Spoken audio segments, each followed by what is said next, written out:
Ngayong aking inuunawang pilit, mga pagkukulang ko'y iyong hiling.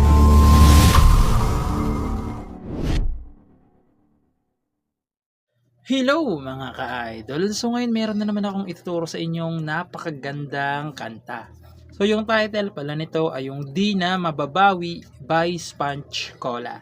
So dito pala mga ka-idol, sa strum lang siguro kayo medyo mahihirapan sa kanya. Kasi halos may bar chord naman siya pero 2 piraso lang naman. Alam ko namang kayang-kaya nyo yan. So sa strum lang talaga kayo medyo mahihirapan sa kanya, no? So dito muna tayo sa strumming. So yung strumming pattern natin is magiging 3 klase. Okay, 3 klase. Pag yung chords muna is nasa loob ng open, close, parenthesis, 2 down lang, lilipat na. Okay, ganito lang. Lipat na kagad. Okay? Pag nasa open, close, parenthesis, yung chords, 2 down lang, down, down, lilipat na. Okay? Tapos naman, pag wala namang open, close, parenthesis yung chords, okay, so ganito siya. Down, down, up, down, up. Okay? Ulitin ko, pag walang open, close, parenthesis yung chords, ganito yung strumming. Down, down, up, down, up. Okay?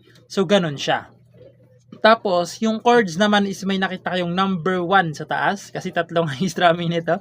May number 1 sa taas ng chords, meaning isang strum down lang. Okay? Lilipat agad. No?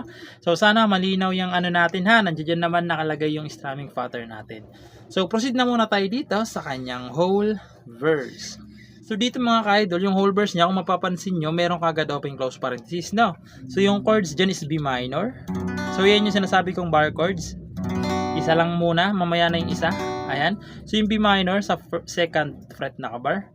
Sa 3rd, 2nd string. Sa 4th string, tsaka 3rd string lang. Okay, B minor na may open close parenthesis. A na may open close parenthesis. So, yung A, 2nd, 3rd, 4th string lang. Ayan.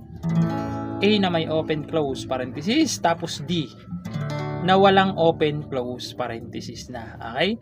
So, yung 3 chords na yan, 3 times yung gagawin. Okay? 3 times. Pag nagawa nyo ng 3 times, babalik kayo ng B minor na merong number 1 sa taas na. Okay? Merong number 1 sa taas ng chords yan, yung B minor na to. Ayan. Tapos A may number 1 din. Okay? So, yung lahat ng chords na yan, okay, yung buong chords na yan, 2 times yung gagawin. Okay? 2 beses. Pero sa sasampulan natin, 1 beses ko lang sasampulan, no? Para hindi tayo ma-copyright. So, ganito naman siya kapag kinantahan.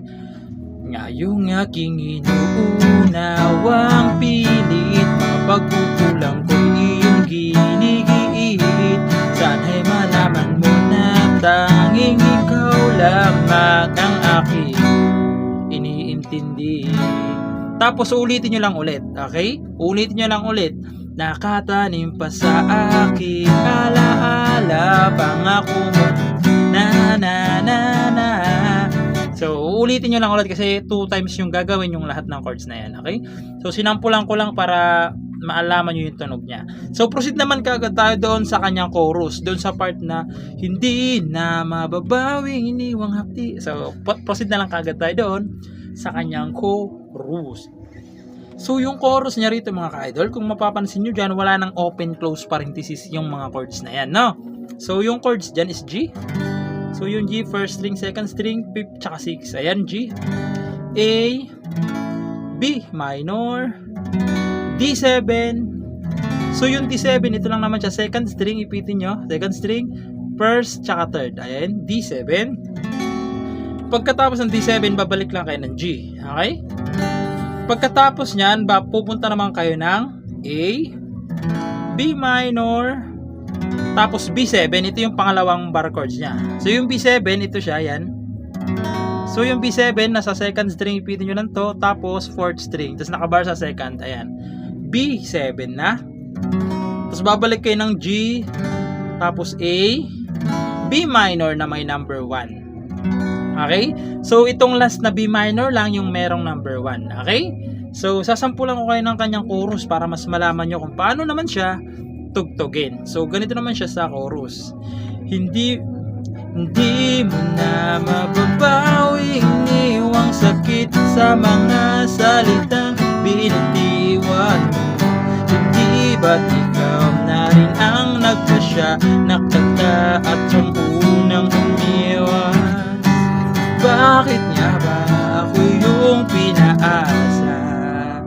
Tapos babalik na naman kayo dun sa mga verse niya. Okay? Babalik na naman ulit kayo roon. Pagkatapos dun, chorus ulit, tapos papasok na yung bridge niya. Okay? Dun sa bridge naman, sa part na nahulog ng mga ulap at bituin. So, pupunta wala kayo doon sa bridge na yan. Okay? So, proceed naman kagad tayo doon sa kanyang bridge. So, yung bridge niya rito mga ka-idol. So, ito, madilim ayan. Ayan, B minor. So, wala ring open close parenthesis ng mga ka-idol ay mga chords na yan. B minor, A, G, B minor, tapos A. Okay? A. Tapos babalik lang kayo ng isa pang A, G, B minor ulit. Okay? Pagkatapos niyan, pupunta naman kayo ng G, B minor, A na may number 1 sa taas. Okay? A na may number 1 sa taas. So, sasampulan ko yung kanyang bridge para mas maintindihan nyo kung paano siya tugtugin, no? So, ganito naman siya sa bridge. Nahulog ng mga ulap, buwan at araw, mga bituin. Ang ginugol na panahoy nasaan, di ba't sayang naman, niliw. Okay? So, ganun yung ending nung kanyang kanta, no? So, ayun lang naman. Madali lang naman siya. Medyo sa istalami lang kayo, medyo mahihirapan. Okay, so ayun lang. Sana naintindihan nyo itong tutorial natin at nagustuhan nyo. At syempre, good luck sa bago nyong matututunan.